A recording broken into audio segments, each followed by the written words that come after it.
किसी समय की बात है।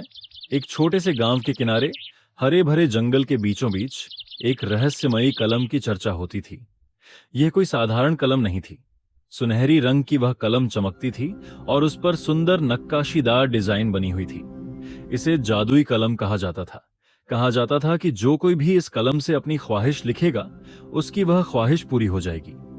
लेकिन कलम एक अजीब नियम का पालन करती थी। जैसे ही इच्छा पूरी होती, वह गायब हो जाती और किसी और के पास पहुंच जाती।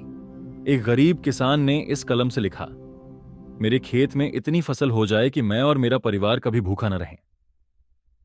अगले ही दिन उसका खेत सुनहरे गेहूं से भर गया। एक बूढ़े लकड़हारे ने लिखा, मुझे ऐसी ताकत दे दो कि मैं बिना थके काम कर सकूं। और उसकी कमर सीधी हो गई, हाथों में नई ताकत आ गई। एक लालची व्यापारी ने लिखा, मुझे इतना धन दे दो कि मैं सबसे अमीर बन जाऊं। और रातों रात उसके घर में सोने चांदी के सिक्कों का ढेर लग गया। पर यह देखा गया कि लोग हमेशा अपनी इच्छाओं में स्वार्थी या साधारण चीजें ही मांगते थे। हर बार कलम अपनी शक्ति से उनकी इच्छाएं पूरी करती, लेकिन उसकी संभावनाओं का असली उपयोग कभी नहीं हुआ। एक दिन वह कलम एक युवक के हाथों में पहुंची। उसका नाम आर्यन था। वह एक छोटा लेखक था जो गांव में कहानियां सुनाने का काम करता था। आर्यन गरीब था, लेकिन उसके पास एक अनोखी चीज थी, उसकी सोच। वह हमेशा दूसरों की मदद करने और कुछ नया सोचने में विश्वास रखता था। तुमने सुना है आर्यन उस जादुई कलम के बारे में? कहते हैं वह किसी के हाथ में जाती है तो उसकी हर ख्वाहिश पूरी हो जाती है। जादुई कलम, क्या यह सच है? कौन जाने। लोग कहते हैं कि जो कुछ भी उससे लिखा जाता है वह सच हो जाता है। लेकिन कलम भी एक अजीब नियम के साथ आती है।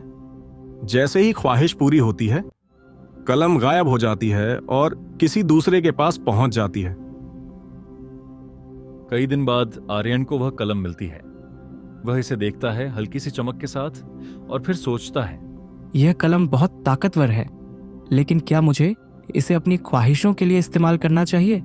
नहीं, मुझे इस ताकत का सही उपयोग करना होगा। आर्यन कलम उठाता है और सोच समझकर एक ख्वाहिश लिखता है।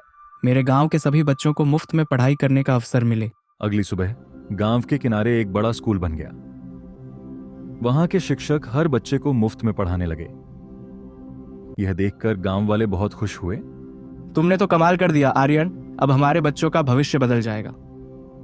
आर्यन अपने प्रयासों को जारी रखता है और अगले कुछ दिनों में नई ख्वाहिशें लिखता है। गांव के हर घर में साफ पानी हो। अगले दिन गांव के हर घर में पानी की पाइपलाइन लग जाती है। साफ पानी, अब कोई भी बीमारी नहीं होगी। आर्यन फिर से कलम उठाता है। हर किसान को नई तकनीक का ज्ञान मिले।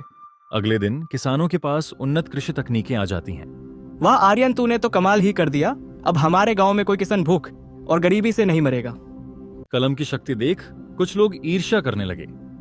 एक दिन गांव का एक लालची व्यापारी आर्यन के पास आया और बोला, आर्यन, मुझे वह जादुई कलम दे दो, मैं तुम्हें बहुत पैसा दूंगा। यह कलम तुम्हारे जैसे लोगों के लिए नहीं है। यह केवल स्वार्थी इच्छाओं के लिए नहीं है। तुमसे तो कुछ नहीं होगा, तुम्हारे पास ताकत है, लेकिन तुम उसका सही इस्तेमाल नहीं कर रहे। चलो ठीक है, अगर तुम ये कलम मुझे नहीं देना चाहते तो कोई बात नहीं, इसमें तुम्हारा ही घाटा है। आर्यन कलम को फिर से उठाता है और एक आखिरी ख्वाहिश लिखता है। मुझे ऐसा ज्ञान और समझ दो जिससे मैं लोगों की समस्याओं का हल निकाल सकूं।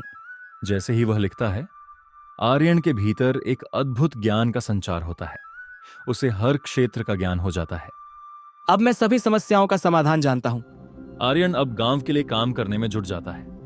वह नहरें बनवाता है, महिलाओं के लिए छोटे उद्योग शुरू करता है और एक पुस्तकालय भी खोलता है। तुमने तो हमारे जीवन को बदल दिया। अब हम अपनी कठिनाइयों को हल कर सकते हैं और हमारी महिलाएं भी अब आत्मनिर्भर हो रही हैं। यह सब मेरी मेहनत का परिणाम नहीं, बल्कि इस कलम की शक्ति का है। लेकिन यह कलम अब खत्म हो चुकी है। कलम चली गई, अब ये कभी किसी के पास नहीं आएगी। यह कलम नहीं, हमारी सोच और इरादे थे जो जादू से भी शक्तिशाली थे। देखो, जादू किसी वस्तु में नहीं, बल्कि हमारी मेहनत, हमारी सोच और हमारे अच्छे इरादों में होता है।